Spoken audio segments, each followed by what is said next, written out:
ፈርሃ እግዚአብሔር በሕይወቱ ያለበት ጻድቅ ምስጉን ነው። ጻድቅ በእምነቱ በሕይወት ይኖራል በሕይወት አለ ግንባሩ ላይ ይታያል የደሙ ምልክት ልቡ አይደነግጥም አይሰጋም። ጻድቅ ምስጉን ነው ማለት ምን ማለት ነው? ምስጉን ነው ማለት በእንግሊዘኛ ብሌስድ ማለት ወይም ደግሞ የተባረከ ማለት ነው። በእግዚአብሔር የተባረከ በረከቱ እግዚአብሔር የሆነለት አካሄዱንም ከእግዚአብሔር ጋር ያደረገ ምስጉን ነው። በሌላ ሐሳብ ደግሞ ምስጉን ነው ማለት ብፁዕ ነው ማለት ነው። ደስታው ከእግዚአብሔር የሆነ ዘላለማዊ በሆነው በእግዚአብሔር ደስታ ለዘላለም ተማምኖ የሚኖር ማለት ነው። ስለዚህ ተግባሩ ምንድነው? መዝሙር አንድ ላይ ያለውን እንመለከተዋለን። ምስጉን ነው ብሎ ይጀምራል። ምስጉን ነው በክፉዎች ምክር ያልሄደ፣ በኃጢአተኞችም መንገድ ያልቆመ፣ በዋዘኞችም ወንበር ያልተቀመጠ፣ ነገር ግን በእግዚአብሔር ሕግ ደስ ይለዋል፣ ሕጉንም ሌትና ቀን ያስባል። እርሱም በውሃ ፈሳሾች አጥር ዳር እንደተተከለች ፍሬዋን በየጊዜዋ እንደምትሰጥ ቅጠሏንም እንደማይረግፍ ዛፍ ይሆናል። የሚሰራውም ይከናወንለታል፣ የሚሰራውም ሁሉ ይከናወንለታል። ክፉዎች እንዲህ አይደሉም፣ ነገር ግን ነፋስ ጠርጎ እንደሚወስደው ትቢያ ናቸው። ስለዚህ ክፉዎች በፍርድ ኃጢአተኞችም በጻድቃን ማኅበር አይቆሙም። እግዚአብሔር የጻድቃንን መንገድ ያውቃልና የክፉዎች መንገድ ግን ትጠፋለች ይላልና እዚህ ስፍራ የጻድቃንን ዕድል ፈንታና እንደዚሁም ደግሞ የክፉዎች ዕድል ፈንታን አስቀምጧል ማለት ነው። ምስጉን ነው ብሎ ይጀምራል። ማንን? ጻድቅን ማለት ነው። ወይም ጻድቃንን ምስጉኖች እንደሆኑ በዚህ ስፍራ እንመለከተዋለን። ስለዚህ ጻድቅ በክፉዎች ምክር አይሄድም፣ በክፉዎች ምክር አይሄድም።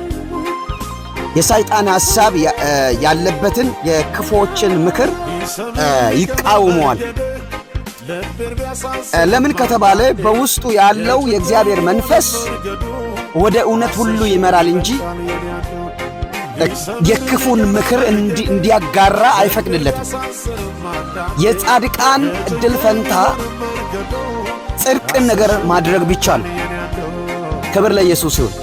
ለምን? የመረጣቸው እግዚአብሔር ጻድቅ ስለሆነ ጽድቅን ከእግዚአብሔር ስለተካፈሉ ጻድቃን ሁል ጊዜ የሚያደርጉት ነገር ቢኖር የጽድቅን ሥራ ነው የሚሰሩት። ጽድቅ ማለት ትክክለኛነት ወይም ደግሞ እውነተኛነት ማለት ነው። ትክክለኛነት። ክብር ለኢየሱስ ይሁን። ስለዚህ ጻድቅ ምስጉን ነው ይላል በዚህ ስፍራ ስናነብ። እግዚአብሔርን የሚፈራ ከእግዚአብሔር ጋር ወክ የሚያደርግ ጻድቅ ምስጉን ነው። ጻድቅ ደግሞ በክፉዎች ምክር አይሄድም ይላል። ሁለተኛ በኃጢአተኞችም መንገድ አይቆምም። ኃጢአተኞች በሚቆሙበት መንገድ አይቆምም። ኃጢአተኞች ሲያደቡ አብሯቸው አያደባም።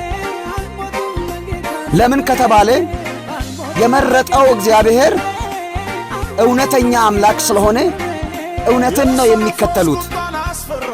ሶስተኛ በዋዘኞች ወንበር አይቀመጡም። በዋዘኞች ወንበር አይቀመጡም። ጻድቃን አይቀመጡም። በጻድቃን ወንበር ነው የሚቀመጡት። እግዚአብሔር በማይከብርበት ወንበር፣ እግዚአብሔር በሚጸይፍበት ወንበር ላይ አይቀመጡም። ክብር ለኢየሱስ ይሁን። ስለዚህ ጻድቅ በእግዚአብሔር ሕግ ደስ ይለዋል። ሌትና ቀን ሕጉን ያስባልም ያሰላስላልም። ጻድቅ እግዚአብሔርን የሚፈራ ጻድቅ የሕይወት መሪ እግዚአብሔር የሆነለት ጻድቅ በክርስቶስ ኢየሱስ ደም የተዋጀ ጻድቅ ሁል ጊዜ በእግዚአብሔር ደስታ ይተማመናል።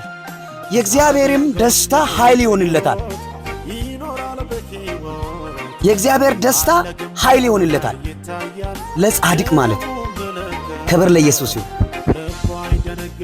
በመሆኑ ጻድቅ የሚለው ቃል ቀላል ቃል አይምሰልን።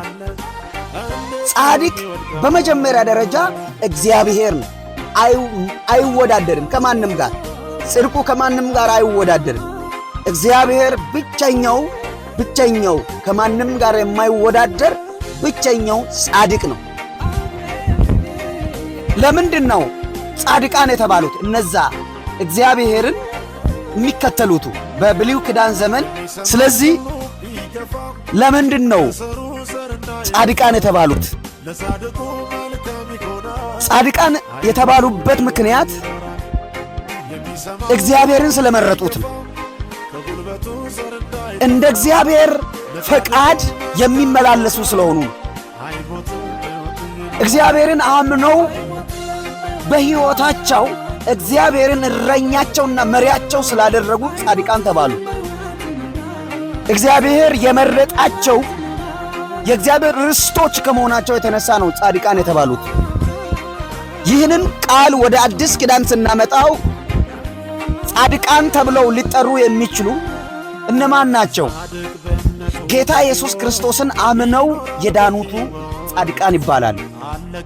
ወይም ደግሞ እግዚአብሔርን አምነው የልጅነትን መንፈስ የተቀበሉቱ ጻድቃን ይባላሉ። እግዚአብሔር ሰውን ሲፈጥር በራሱ ራይቸስነስ ነው የፈጠረው።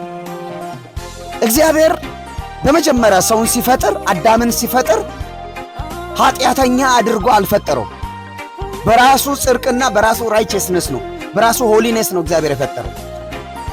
ከሕይወታቸው የተገፈፈውን ጽድቅ ለመመለስ እግዚአብሔር ጻድቅ የሆነውን ምንም እንከን የሌለበትን ክርስቶስ ኢየሱስን ወደዚህ ዓለም ነው የላከው። ስለዚህ ጻድቃን እድል ፈንታቸው እግዚአብሔር ነው። የጻድቃን እድል ፈንታ ፍሬን ማፍራት ነው። የጻድቃን እድል ፈንታ ክብር ለኢየሱስ ነው። ከእግዚአብሔር ጋር ለዘላለም መኖር። የጻድቃን እድል ፈንታ ምንም ብርሃን በማያስፈልግበት በጉ ብርሃን በሚሆንበት ለዘላለም እግዚአብሔርን እያመለኩ ይኖራሉ። ኢየሱስ ክርስቶስ ጌታ። ስለዚህ ምስጉን ነው ይላል። ማን ነው በዚህ ዓለም ላይ በዚህ ምድር ላይ ምስጉን ተብሎ የሚጠራ ሰው? ገንዘብና ወርቅ የሞላለት አይደለም፣ ብዙ ሀብትን ያፈራ አይደለም። እግዚአብሔር ያለው ነው። ሀብት ሊኖረውም ላይኖረውም ይችላል። በሕይወቱ ላይ እግዚአብሔርን እረኛ ያደረገ መሪህ ያደረገ ከእግዚአብሔር ጋር አካሄዱን የሚያደርግ ምስጉን ነው። ያ ሰው በውሃ አጠገብ እንደተተከለች ዛፍ ይለመልማል። ፍሬዋን እንደማታቋርጥ ቅጠሏንም እንደማትረግፍ ዛፍ ይሆናል። ክፉዎች ግን ነፋስ ትቢያውን ጠርጎ እንደሚወስድ ልክ እንደዛ ናቸው ይላል። የክፉዎች መንገድ ትጠፋለች ይላል። የጻድቃንን መንገድ ግን እግዚአብሔር ያውቃል ይላል። ክብር ለኢየሱስ ይሁን። አሜን አሜን። እግዚአብሔር ጻድቃንን ይጠብቃቸዋል፣ ይዋጋላቸዋል። ጻድቃን ብዙ ፍሬዎችን ያፈራሉ። ደስታቸው እግዚአብሔር። የእግዚአብሔር ደስታ ኃይላቸው ነው፣ መመኪያቸው ነው፣ መከታቸው ይሆናል ማለት ነው። ክብር ለኢየሱስ ይሁን። ጸጋ ይብዛላችሁ። ወዳችኋለሁ። ሻሎም